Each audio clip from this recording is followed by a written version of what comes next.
11 MNS का इस्तीफा मैं कबूल करता हूं। बड़ी मेहरबानी जनाब। आपको पता होना चाहिए कि पाकिस्तान तरीके इंसाफ के जो मेंबरान असेंबली हैं, ये कभी नहीं हुआ पाकिस्तान में कि अपने लीडर की एक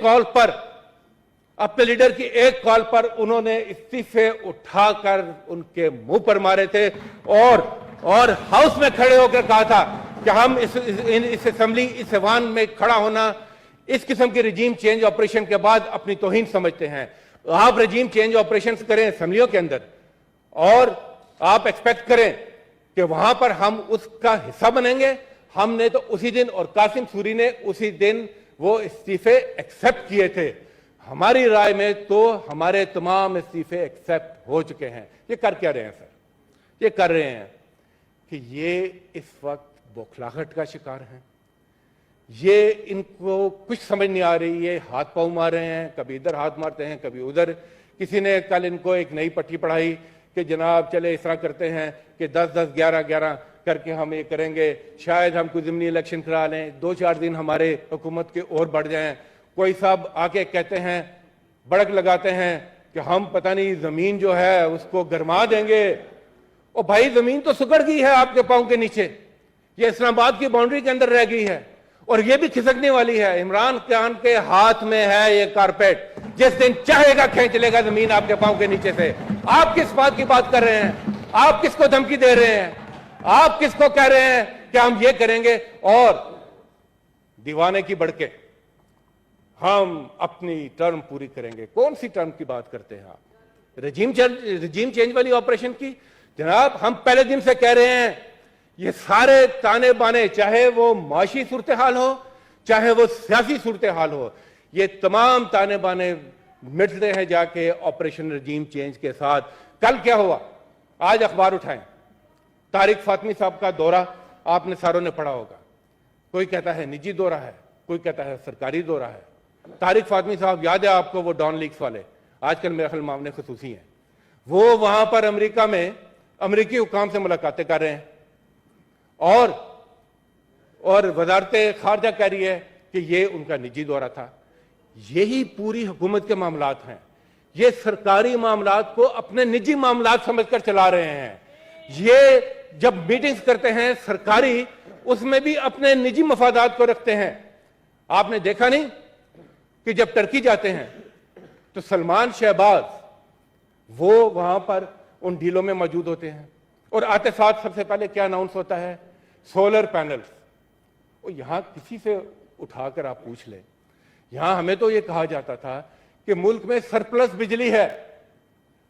बिजली है और आज लोड शेडिंग का हाल आपके सामने है और सोलर पैनल्स के लिए ये अपनी डील्स कर रहे हैं। बजट आता है, बाकी सबके लिए मुसीबत, टोबैको इंडस्ट्री के लिए रिलीफ, इसलिए कि आपका इंटरेस्ट है उसके अंदर। और आज अखबार देखें, एक दिन कहते हैं डॉलर नहीं है, जहर खाने को पैसे नहीं है। आज इतनी बड़ी लीड लगी हुई है कि इकोनॉमिक काउंसिल ने 33 लग्जरी अशिया के ऊपर से पाबंदी उठा ली है, क्योंकि ये नहीं रह सकते, ये पनीर नहीं खा सकते, मक्खन नहीं खा सकते, ये मार्जरीन खाने वाले हैं, ये लरपाक खाने वाले हैं, ये डैनिश प्रोडक्ट्स के अलावा इनका पेट खराब हो जाता है। ये पानी नहीं पी सकते हैं, ये पानी नहीं, ये इंपोर्टेड पानी के अलावा ये आगे नहीं चल सकते हैं। जनाब चेयरमैन, इनकी आदतें खराब हैं। इन्होंने मुल्क बेच देना है मगर अपनी आसाइशों पर कोई पाबंदी लगाने को ये तैयार नहीं है। और मुल्क बेचने की भी तैयारी की हुई है इन्होंने। हम तो पहले दिन से कह रहे थे कि प्रोग्राम बहुत बड़ा है ऑपरेशन रजीम चेंज का। और हर काम करने के लिए सर, ये बड़े समझदार लोग हैं, हर काम करने के लिए एक फीस होती है। इन्होंने अपनी फीस ले ली है, NRO 2 के जरिए ये अपनी फीस जेब में डाल चुके हैं। 1100 अरब रुपए की फीस इन्होंने ले ली है। अब ये अपना काम कर रहे हैं। सबसे खतरनाक बात जो है कि पाकिस्तान एक न्यूक्लियर मुल्क है, सबसे कीमती असासा है वो पाकिस्तान का। आप अगर इस मुल्क को इस नहज पर इकोनॉमिक मेल्टडाउन और डिफॉल्ट की तरफ लेकर जा रहे हैं तो आप किसका काम आसान कर रहे हैं? जनाब चेयरमैन, इसकी छोटे पैमाने पर शुरुआत शुरू हो चुकी है। हम जनाब एजाज चौधरी साहब ने वो तरीके अल्तवा भी डाल रहे हैं इसके ऊपर। आपने देखा कि स्टेट ओन्ड एंटरप्राइजेज, यानी इन्होंने एक छोटा बैनर तो लगा दिया फॉर सेल का, और उसमें तमाम ट्रांसपेरेंसी को उठाकर उन्होंने डस्टबिन में डाल दिया।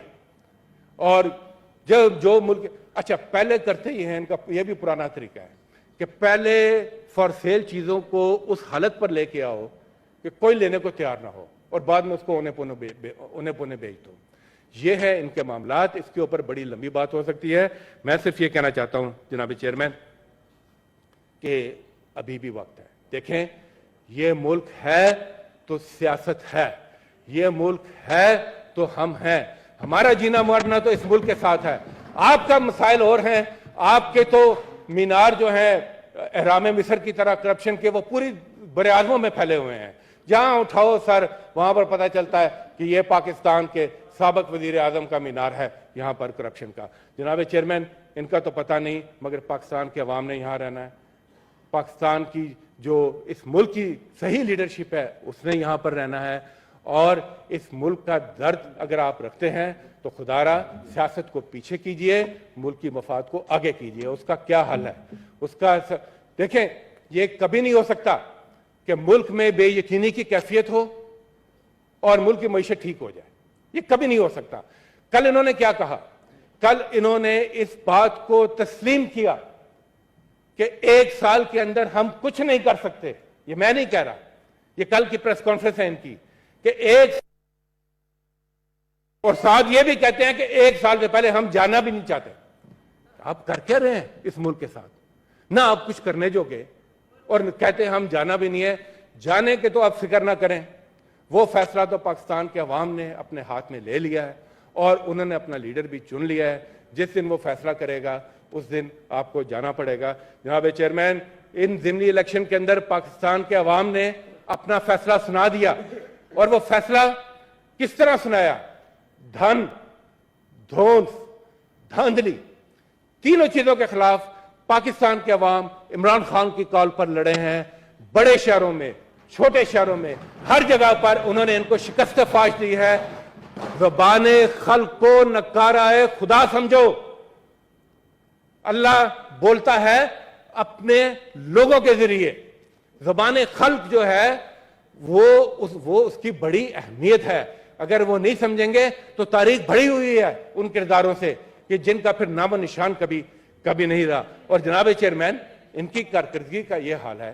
देखें, आज आपने देखा वजारत दाखिला के सवालात थे यहां पर, ना किसी सवाल का जवाब, और अगर किसी सवाल का जवाब है तो मुश्ताक साहब ने भी उसकी निशानदही की कि वो जवाब ऐसे ही है कि जैसे कि ना हो। तो ये कहां मसरूफ है हमारे वजीर दाखिला साहब?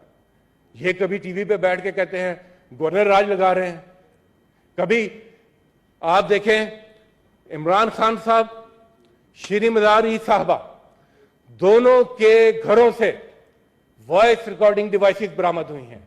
ये शख्सी आजादियों को सलब करने पर लगे हुए हैं। ये इस मुल्क के अवाम के हकूक पर डाका डालने के लिए लगे हुए हैं। ये अवाम को राया समझते हैं। 28 मई का बड़े फख्र से जिक्र करते हैं। ये मॉडल टाउन वाले लोग हैं। ये समझते हैं कि डंडे से, धौंस से, धांधली से वो लोगों को दबा देंगे। ये नहीं होगा, ये नहीं होगा। पाकिस्तान के अवाम की आवाज को सुने बगैर आप आगे नहीं बढ़ सकते। और ये जो गीदड़ भभकियां हैं जनाब, वो जब चिराग बुझता है तो बुझने से पहले एक मर्तबा फड़फड़ाता है। ये वो फड़फड़ाहट है। आज हमारा पुरजोर मुतालबा है कि आप जल्द अज जल्द इलेक्शन की तरफ जाने की बात करें और इस मुल्क का ज्यादा मजाक मत बनाएं। इदारों के ऊपर आपने किसी इदारे को बख्शा? अभी तक किसी इदारे को बख्शा आपने? आपका सफर क्या है? मैं नून लीग का, इनका तो एक पुराना सफर है जिसको खुद पीपल्स पार्टी के कई एक बड़े मोतबर लीडर ने बड़े अच्छे तरीके से कहा था कि इनका सफर है पांव पड़ने से लेकर गले पड़ने तक, और यह सफर ऊपर से नीचे, नीचे से ऊपर जारी रहता है। आपने देखा अभी शुरू किया था पीडीएम में गले पड़ने से, उसके बाद फिर वो पहुंच गए पांव पड़ने पर, और आजकल फिर वापस रुआना है गले पड़ने की तरफ। ये जो नून लीग है ये नाअहली से शुरू हुई थी और आज ये समझती है वो नाराजगी बनकर शायद कोई बड़ा एक नया बयानिया ले आएंगे। पाकिस्तान के अवाम आपको समझ चुके हैं, पाकिस्तान के अवाम आपको रिजेक्ट कर चुके हैं। आपके लिए यही है कि जो भी बचा कुचा अगर कुछ है तो वो लेकर अवाम के सामने जाएं और इलेक्शन का रास्ता करें। जो सियासी आदमी हैं, जो अवामी आदमी हैं, वो इलेक्शन से नहीं डरते। जिस तरह मोमिन की शान ये है कि वो मौत से नहीं डरता, वो समझता है कि वो अल्लाह से मिलने के लिए उसका रास्ता है। इसी तरह एक अवामी सियासतदान इलेक्शन से नहीं डरता, इसलिए कि वो समझता है कि वो इन्हीं अवाम में से है, इन्हीं अवाम का नुमाइंदा है और वो वापस इन्हीं अवाम में जाने को बेहतर समझता है। तो जनाब चेयरमैन, गीदड़ भपकियां बंद करें, इस मुल्क का जो तमाशा है बनाना बंद करें, और पार्लियामेंट का ये जो सेनेट का ऐवान, ये एक ही रिप्रेजेंटेटिव ऐवान अभी इस वक्त बचा है, वहां का हाल तो आप देख लें, नेशनल असेंबली का जो वहां पर हाल है, यानी कि एक खामोशी, और खामोशी भी सर मैं कहता हूं कब्रिस्तान की खामोशी। और कौन सा कब्रिस्तान है सर? वो मुर्दा ज़मीरों और जिंदा लाशों का कब्रिस्तान। खामोशी, उस खामोशी में सर पर होती है सरगोशी, और उस सरगोशी से फिर जन्म लेती है साजिश। मगर आवाज बुलंद हो चुकी है, ये सब खामोशियां टूट गई, ये सब साजिशें अब दम तोड़ रही हैं और अवाम की जीत होगी सर। और ये मुल्क इंशाअल्लाह तरक्की के रास्ते पर चलेगा जब इस मुल्क में इमरान खान की क़यादत में सही अवामी हुकूमत जो है वो यहाँ पर आएगी। मेरी आपसे गुजारिश है कि, और मेरी इस हाउस के तमाम मेंबरान से गुजारिश है कि इस प्रिविलेज मोशन को लें, इसको कमेटी में लें। ये हर एक रुकन का इस्तेकाक मजरू हुआ है और ये बड़ा अहम नुकता है सर। शुक्रिया।